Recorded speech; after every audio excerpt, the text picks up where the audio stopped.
Minsan, hindi mo agad mararamdaman. Hindi kagaya ng mga pelikulang may halatang kilig o ng mga teleserye na may dramatic stare. Sa totoong buhay, kapag gusto ka ng babae, madalas, tahimik.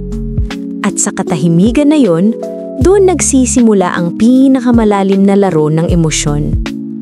Kasi sa totoo lang, hindi lahat ng babae marunong o komportableng ipakita ang gusto nila.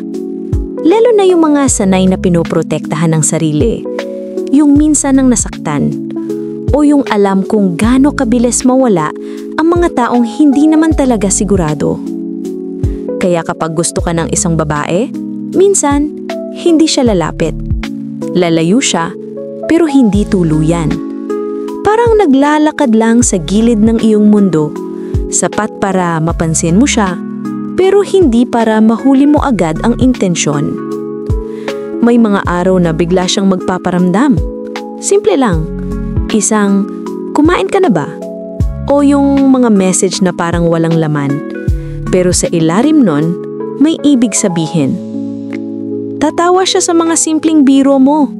Minsan nga, siya pa ang magbibigay ng dahilan para magtagpo kayo. Pero pansinin mo, palaging may hangganan. Laging may bahid ng pag-iingat. Ito yung psychological trick na hindi halata. Emotional calibration. Kapag gusto ka ng babae, sinusukat ka muna. Hindi lang kung gaano ka kagwapo o gaano ka ka-funny, kundi gaano ka kaligtas, safe. Kung kaya ka bang pagkatiwalaan ng puso niya.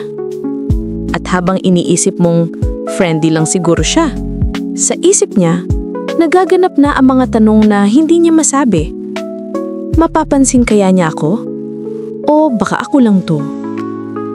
Ang totoo sa mga sandaling yan, naglalaro na siya sa pagitan ng pag-asa at takot. Pag-asa na baka pareho kayo ng nararamdaman, at takot na baka siya lang pala. Kaya makikita mo siyang magpapakita, tapos biglang lalayo. Ngumingiti pero may mga matang parang may tinatago. Hindi mo alam, sinusubok ka lang pala niya. Hindi sa salita, kundi sa paraan ng kanyang pag-uurong at paglalapit. At doon nagsisimula ang laro ng babaeng gusto ka, pero hindi sinasabi. Tahimik, matalino, at sa bawat kilos may nakatagong tanong. Mapapansin mo ba ako? Kahit hindi ko sabihin? Ang akala mo, tahimik lang siya. Pero sa likod ng bawat scene, bawat maikling sagot at bawat pag-iwas ng tingin, may taktika yan. Hindi dahil gusto kanyang pahirapan, kundi dahil gusto niyang malaman kung gaano ka kainteresado. Kasi sa totoo lang, kapag gusto ka ng babae pero hindi niya sinasabi, hindi siya tataya agad. Gagamitin niya ang distance bilang panukat. Gaano mo siya kayang habulin? Gaano mo siya kayang intindihin kahit walang kasiguraduhan? Ito yung tinatawag ng mga psychologist na emotional testing. Pero sa atin, mas totoo ang pakiramdam kaysa termino. Ito yung mga sandaling tahimik niyang sinusubukan kung gaano ka tatagal sa kataimikan. Minsan, bigla siyang hindi magre-reply. Hindi dahil busy. Pero gusto niyang makita kung mapapansin mo ba ang pag-alis niya. Kung babalikan mo siya kahit walang dahilan. Ang mga babae, sanay silang magbasa ng emosyon. Pero ang bihira silang magbigay agad ng buong emosyon nila. Kasi alam nila, kapag sobra kang nagpakita, madaling masaktan. Kaya tahimik muna. Tinitignan kung safe. Kung sincere ka, kung hindi ka lang bored o curious. Makikita mo ito sa maliliit na bagay. Kung paano siya magbago niyang tono sa chat kapag nagiging personal na usapan. Kung paano siya biglang magiging reserved kapag nararamdaman niyang lumalalim ng connection. Parang may hangin ng pag-asa, pero may pader ng takot. At doon papasok ang tunay na psychological trick.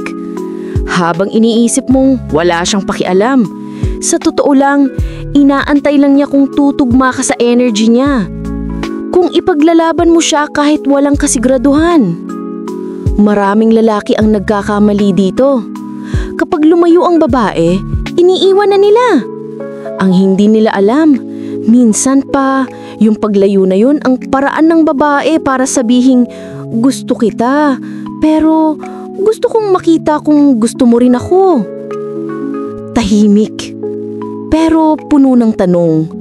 At kung marunong kang makiramdam, malalaman mong yung katahimikan niya, hindi kawalan ng interes, kundi isang anyo ng pag-asa na gusto niyang ikaw ang unang kumilos.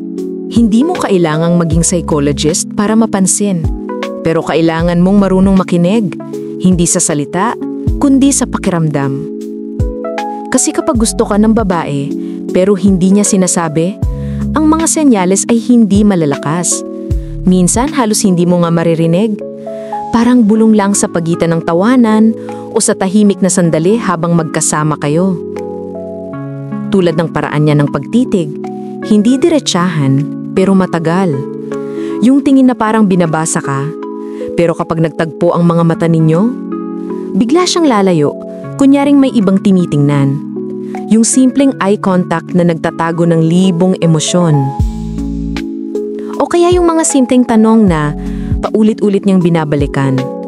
Saan ka uuwi? Sino kasama mo? May lakad ka ba bukas? Parang simpleng concern lang, pero kung titingnan mo ng mas malalim, gusto nang niyang malaman kung may puwang pa siya sa oras mo. May mga babae ring mahilig mang-asar. Hindi dahil gusto ka nilang inisin, kundi dahil gusto nilang makita kung paano ka magre-react. Kung kaya mong sumabay sa laro, kung kaya mong i-handle lang flirtation disguised as humor. At minsan yung paraan niya ng pag-aalaga, sobrang subtle. Mag-jacket ka, malamig. Huwag kang mapupuyat, text mo ko pag nakaungi ka. Hindi niya ito sinasabi bilang kaibigan lang. Ito yung paraan niya ng pagsasabing, mahalaga ka, pero hindi pa niya kayang sabihin ng direkta. Ayon sa mga behavioral experts, ang mga babae ay mas expressive sa indirect communication. Ang ibig sabihin nito, mas komportable silang magpahiwatig kaysa magsabi. Hindi dahil gusto nilang pahirapan ka, kundi dahil ganito nila pinoprotektahan ang sarili habang sumusubok magmahal. Kaya kung minsan, habang abala ka sa paghahanap ng malinaw na sign, ang totoo, nandun na lahat ng pahiwatig. Nakatago lang sa pagitan ng mga biro, sa tono ng boses, sa paraan niya ng pagtawag sa'yo, at sa katahimikan kapag sabay kayong tahimik. Ang mga maliliit na senyales na yan kapag tinagsama-sama mo, bumubuo ng isang malaking mensahe na, gusto kita, pero gusto kong ikaw ang makaalam. May mga babae na kahit gusto ka na, pipiliin pa ring hindi umamin.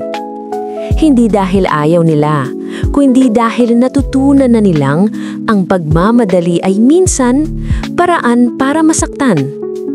Kaya kahit gusto ka nila, marunong silang maghintay. Hindi sa oras mo, kundi sa tamang pakiramdam. Sa sandaling sigurado silang naligtas, na hindi lang sila option, hindi lang silang mabilis na kilig, kundi tunay na pinili mo. Ito yung punto kung saan ang pagtitimpi ang nagiging depensa at minsan ang mismong paraan ng pag-ibig. Mapapansin mo, bigla na lang siyang magiging tahimik kapag nagiging seryoso ang usapan. Parang may pader bigla. Hindi dahil wala siyang nararamdaman, kundi dahil ayaw niyang masaktan sa mga salitang hindi pa sigurado.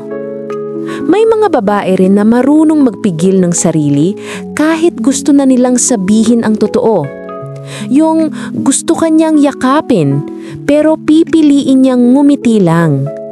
Yung gusto kanyang sabihin, huwag ka munang umalis. Pero ang lumalabas sa bibig niya ay, ingat ka. Ito yung tahimik na battlefield ng isang babaeng umiibig. Nasa pagitan ng pag-aamin at pagtitimpi.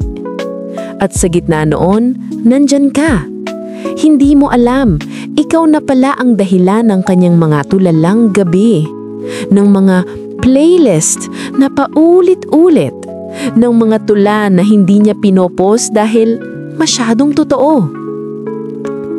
Sa psychology, tinatawag itong self-preservation instinct. Kapag nasunog ka na dati, natutukang magtago ng apoy sa palad. Mainit pa rin, pero hindi mo na basta ipinapakita. Ganun ang babae kapag natutong magmahal ng may takot. Tahimik, mapanuri, pero totoo. Kaya wag mong husgahan agad ang katahimikan niya. Minsan, yun na ang pinakamalakas na sigaw ng damdamin. Hindi lahat ng wala siyang sinabi ay kawalan ng gusto. Minsan, yun ang pinakamahirap sabihin. At kung sakaling maramdaman mong may ganitong babae sa paligid mo, huwag mong hintayin na siya ang unang magsalita.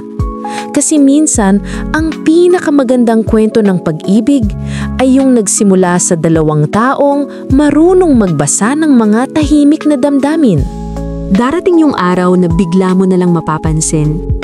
Tahimik na siya. Wala nang mga simpleng kumusta, wala nang mga random na tawanan, wala nang dahilan para mapansin mo siya araw-araw. At doon mo mararamdaman, may nawala. Hindi mo alam kung kailan nagsimulang magbago ang ihip ng hangin. Baka nung una mong hindi siya pinansin, o nung sinagot mo ng malamig yung mensahe niya, baka nung mas pinili mong abalahin ang sarili mo sa mga bagay na akala mo mas importante kaysa sa kanya. Ang hindi mo alam, sa likod ng mga okay lang ako, matagal na siyang napagod sa paghihintay na mapansin. Matagal na niyang sinubukang iparamdam. Sa mga biro, sa mga tanong, sa mga pag-aalaga, na gusto ka niya. Pero habang tumatagal, unti-unti niyang napagtantong, hindi mo naman talaga siya binabasa. At sa mga babaeng marunong maghintay, ang pinakamapait na desisyon ay yung umalis nang walang sinabi. Hindi dahil wala nang nararamdaman, kundi dahil ayaw na nilang ipilit ang sarili sa taong hindi marunong makakita ng tahimik na pagmamahal. Ito yung moment na mararamdaman mong may kulang. Hindi lang dahil wala na siya, kundi dahil ngayon mo lang naintindihan ang lahat ng pahiwatig niya noon. Yung mga titig, yung mga tanong, yung mga biro. Lahat pala yun, paraan niya para sabihing, gusto kita. Sana napansin mo. At sa huling pagkakataon na maririnig mo ang tawa niya, may halong lungkot na di mo agad mapapangalanan. Hindi mo alam kung anong nawala, pero alam mong may isang bagay na hindi mo nabigyan ng pagkakataon. Sa dulo, doon mo lang maiintindihan. Ang psychological trick ng babae kapag gusto ka nila pero di sinasabi, hindi ito laro. Ito ay proteksyon. Isang paraan para maghintay ng taong marunong makaramdam kahit walang salita. At kapag dumating ang ganung babae sa buhay mo ulit, sana matuto ka ng makinig. Hindi sa sinasabi niya, kundi sa kung paano kanilang tinitignan. Kasi minsan, ang pinakamalakas na gusto kita ay yung hindi kailanman binigkas, pero ramdam mo kahit matagal na siyang wala.